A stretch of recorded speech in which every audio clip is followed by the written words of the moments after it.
Atelier de dissémination et validation des résultats de l'évaluation stratégique sur les grossesses non désirées, les avortements et la contraception au Bénin.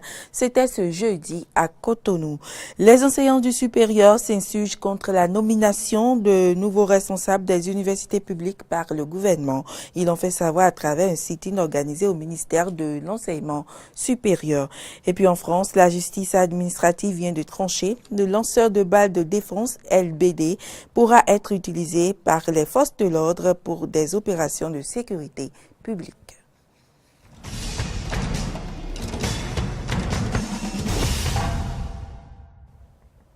Mesdames, Messieurs, bonjour et merci de nous rejoindre pour ce point de l'actualité. Atelier de dissémination et validation des résultats de l'évaluation stratégique sur les grossesses non désirées, les avortements et la contraception au Bénin. C'était dans la matinée de ce jeudi au ministère de la Santé. Une rencontre qui a pour objectif de trouver de nouvelles stratégies sociopolitiques pour lutter contre la mortalité maternelle, notamment celle liée aux avortements clandestins. On écoute le directeur du cabinet du ministère de la Santé. Il est dans ce reportage que nous propose Carole Olaye. Cette rencontre des divers acteurs de la santé publique et des ONG intervenant dans la lutte contre les grossesses non désirées et la promotion des méthodes contraceptives vise une étude minutieuse de l'évaluation stratégique des grossesses non désirées, des avortements et de la contraception au Bénin. Venus de tous les départements, les participants à cet atelier auront donc à valider les résultats de ces précédents travaux en vue de trouver des mesures de riposte sociopolitique adéquates qui contribueront à réduire le taux de mortalité chez les femmes dues à l'avortement au Bénin. Un objectif qu'accompagne l'IPAS, un des partenaires techniques et financiers. Nous cherchons à éradiquer la mortalité maternelle liée à l'avortement clandestin, mais aussi et surtout à contribuer à la création d'environnements légaux, sociaux et culturels qui soient favorables à la santé sexuelle et reproductive et à la planification familiale à travers le renforcement des systèmes de santé et en partenariat avec des ministères et des gouvernements. Cette rencontre s'inscrit donc dans le cadre de la réalisation des engagements internationaux pris par le gouvernement béninois en vue de la réduction du taux des avortements pratiqués dans des conditions illégales et de renforcement des services de la santé de reproduction.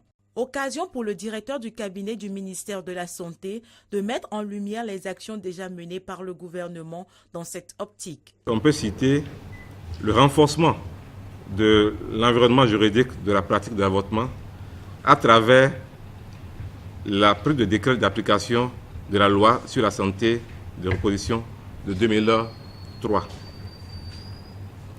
La réduction des barrières socioculturelles à travers l'information de la communauté. L'amélioration de la qualité des services d'avortement médicalisés dans les conditions prévues par la loi à travers l'information, la clarification des valeurs du personnel et la gestion des intrants. Au terme de cette assise, les problèmes prioritaires seront identifiés et des solutions adéquates proposées en vue de la réduction, voire l'éradication des grossesses non désirées et des avortements au Bénin. Le ministre de la Santé, Benjamin Hunkpati, est allé prêter main forte ce jeudi 31 janvier à ses collègues de la gynécologie du centre hospitalier universitaire de la mère et de l'enfant Lagune dans le cadre des consultations prénatales. Aristide Setin et Fiac Voiton. Le centre hospitalier universitaire de la mère et de l'enfant Lagune, CHUMEL, a connu un jeudi peu ordinaire.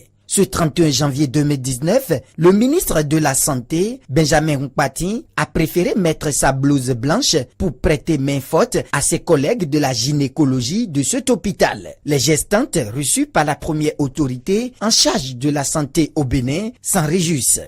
La consultation s'était très bien passée et puis j'ai eu même l'opportunité de pouvoir parler l'allemand avec lui. Parce qu'il a fait l'Allemagne, j'ai fait l'Allemagne aussi, donc c'était une belle opportunité pour moi.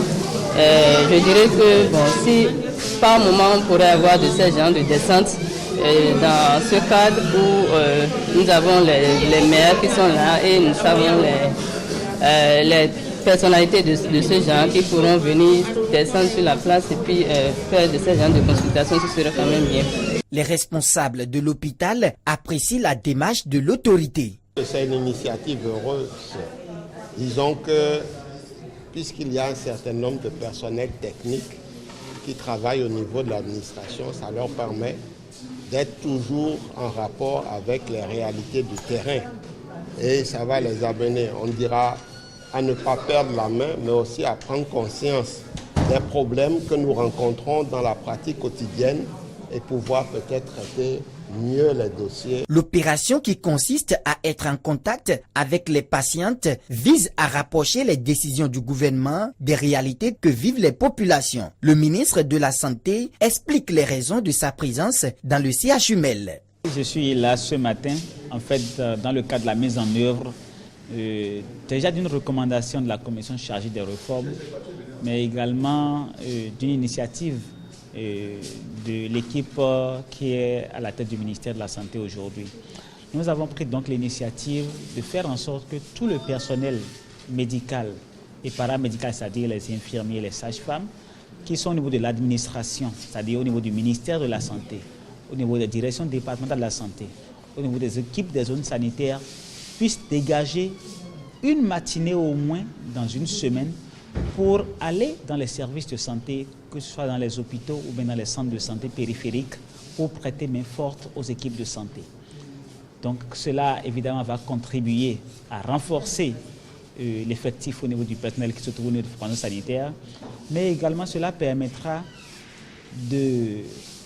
que ceux qui sont au niveau décisionnel puissent se rendre compte également des réalités que vivent les acteurs de terrain, que sont les agents de santé au niveau de l'information sanitaire. Donc c'est cela qui a sous-tendu en fait cette initiative. Et évidemment, nous avons jugé utile, en tant que première autorité du ministère de la Santé, de donner l'exemple en commençant nous-mêmes cette initiative aujourd'hui, 31 janvier 2019. Le ministre de la Santé est reparti avec le ferme engagement de poursuivre l'initiative dans les autres centres de santé publics sur toute l'étendue du territoire national. Au niveau supérieur, les enseignants sont en colère réunis au sein de l'intersyndicale des enseignants des universités nationales du Bénin. Ces enseignants dénoncent le forcing du gouvernement et menacent. Ils s'insurgent contre la nomination des nouveaux responsables des universités publiques par l'actuel gouvernement. Ils l'ont fait savoir ce jeudi 31 janvier 2019. C'est à la faveur d'un sit-in qu'ils ont tenu au ministère de l'Enseignement supérieur et de la Recherche scientifique. Ils ont été reçus par la ministre de l'Enseignement supérieur et de la Recherche scientifique et son cabinet. Les enseignants du supérieur s'insurgent contre la prise du décret numéro 2018-441 du 20 septembre 2018 portant nomination des doyens et directeurs des établissements dans les universités du Bénin. Les 6 syndicats représentés au sein de l'intersyndicale des enseignants du supérieur ont manifesté leur mécontentement par un sit-in dans la cour du ministère de l'Enseignement supérieur et de la Recherche scientifique.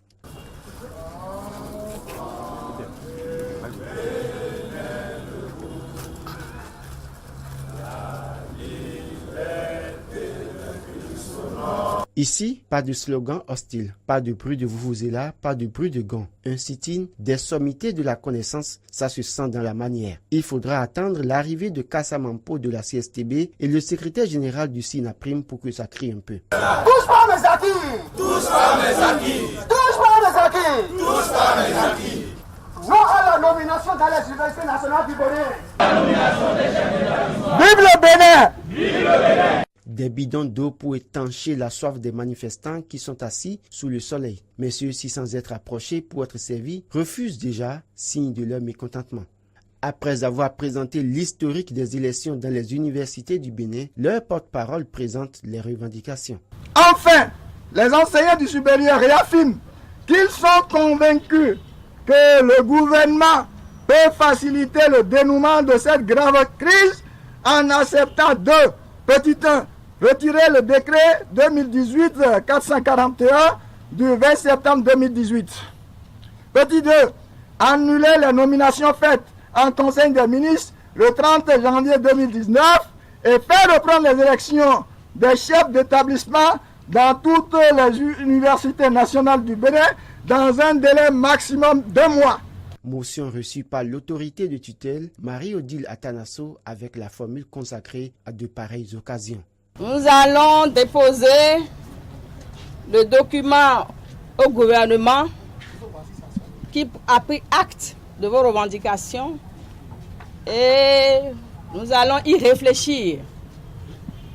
Nous sommes tous ensemble pour bâtir ce pays, pour assurer une formation de qualité à la jeune génération.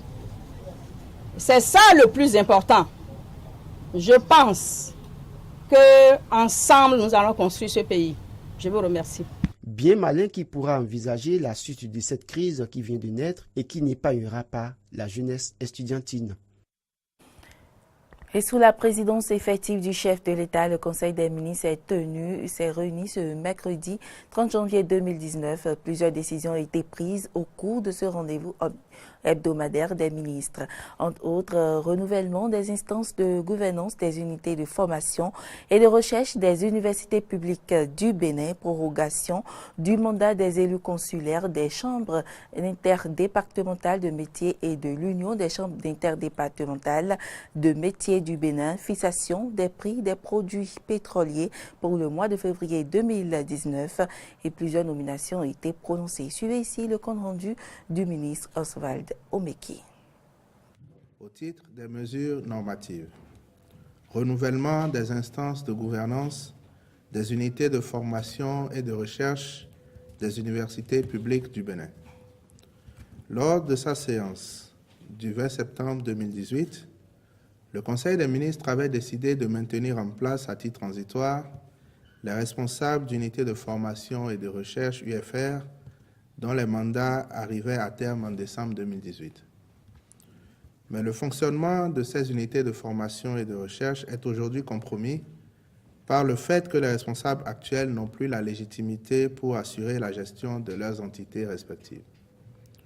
Or, le mandat des intéressés étant de 3 ans, procéder à des élections alors même qu'il appartient au Conseil national de l'éducation de définir les nouvelles modalités de gouvernance de l'éducation en général et de l'enseignement supérieur en particulier, compromettrait la réforme. C'est pourquoi, en attendant l'aboutissement du processus déjà engagé de l'élection et ou de la désignation des membres du Conseil national de l'éducation, le Conseil des ministres a adopté le décret portant nomination des doyens, vice-doyens, directeurs et directeurs adjoints des unités de formation et de recherche des universités publiques du Bénin. Transmission à l'Assemblée nationale pour autorisation de ratification de l'accord de prêt signé avec la Banque d'investissement et de développement de la CEDEAO dans le cadre du financement du projet de construction, de renforcement et de réhabilitation de 44 addictions d'eau villageoises en République du Bénin. Cet accord de prêt d'un montant de 23 milliards 735 millions de francs CFA vient conforter la mobilisation des ressources financières au profit du programme d'accès universel à l'eau potable d'ici à l'an 2021. Le dit programme vise à améliorer notablement l'accès des populations à l'eau potable en milieu rural par la construction de nouveaux systèmes d'adduction d'eau, le renforcement, la réhabilitation et l'extension des infrastructures existantes. Ainsi, 37 nouvelles adductions d'eau villageoises seront construites, 7 anciennes adductions d'eau villageoises réhabilitées et agrandies et des branchements particuliers domestiques pour l'alimentation en eau potable effectués. Au terme du projet, 224 000 nouveaux bénéficiaires seront alimentés en eau potable dans plusieurs communes de notre pays. Les ministres concernés sont instruits d'accomplir toutes les diligences nécessaires en vue de l'entrée en vigueur du prêt et de l'exécution efficiente du projet. Transmission à l'Assemblée nationale pour autorisation de ratification de l'accord de prêt signé avec la Banque d'investissement et de développement de la CEDEAO dans le cadre du financement du projet d'électrification rurale de 100 localités par le réseau centralisé en République du Bénin. Afin de combler le vide entre la formation traditionnelle ouverte à tous et la formation professionnelle par apprentissage à exigence élevée, l'État a instauré en 2013 le certificat de qualification CQM dans la majorité des départements. Il s'agit d'un diplôme délivré aux apprentis au thème d'un apprentissage qui se veut améliorer ou rénover. À ce jour, certains patrons continuent de délivrer les diplômes ou attestations traditionnelles. Quelles sont alors les sanctions en cas de non-respect de cette réforme qui peut sanctionner? Léonard Agbofon, président du collectif des artisans de la commune d'Abomey-Calavi, nous donne plus de détails. Un examen national, le certificat de qualification au métier. Ce diplôme est donné par la DEC, c'est un examen national et il y a deux composants, nous avons le comité professionnel et le comité d'organisation. Le comité professionnel, c'est le directeur de DEDEPS qui est le président du comité professionnel. Les maires sont les vice-présidents de ce comité. Donc chaque maire de sa commune est vice-président du comité professionnel. Et par rapport à ça, nous avons vu qu'il y a certains patrons qui ne veulent pas se conformer à la loi. Et également, nous avons constaté qu'il y a des parents d'apprentis qui sont complices aussi. Si les sanctions doivent tomber, ça doit tomber du haut.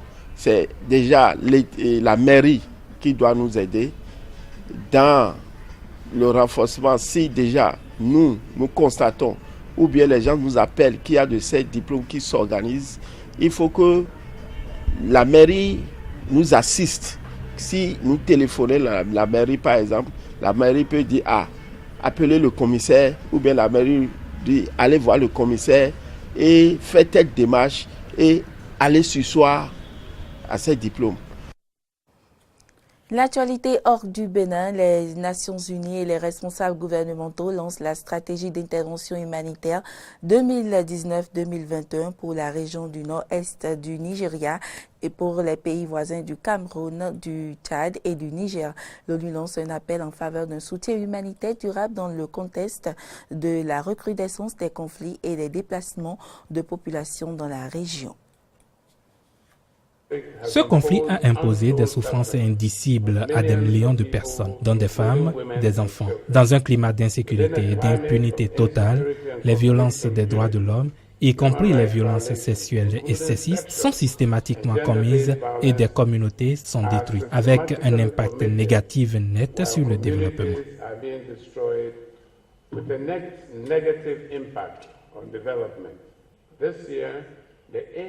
Cette année, l'objectif est de venir en aide à 6,2 millions de personnes dans les États de Borno, Adamawa et Yobe, avec un appel de 848 millions de dollars.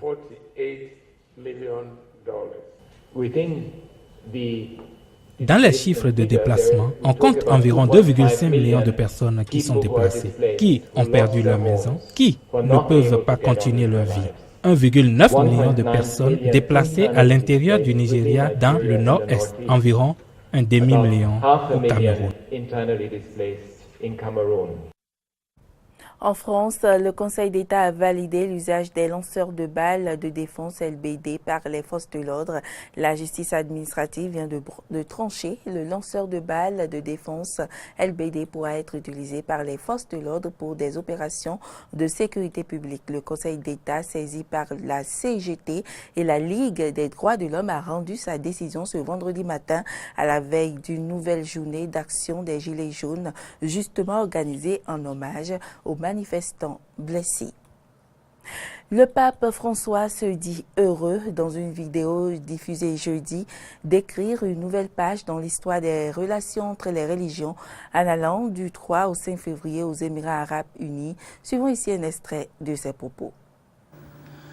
Sono felice di poter visitare tra pochi giorni il vostro paese Je suis heureux de pouvoir visiter votre pays dans quelques jours. Une terre qui cherche à être un modèle de cohabitation, de fraternité humaine et de rencontre de diverses civilisations et cultures. Je suis heureux de cette occasion que Dieu m'a offerte d'écrire sur votre chère terre une nouvelle page dans l'histoire des relations entre les religions, confirmant que nous sommes des frères tout en étant différents. La foi en Dieu unit et non divise, rapproche malgré les distinctions, éloigne de l'hostilité et de l'aversion.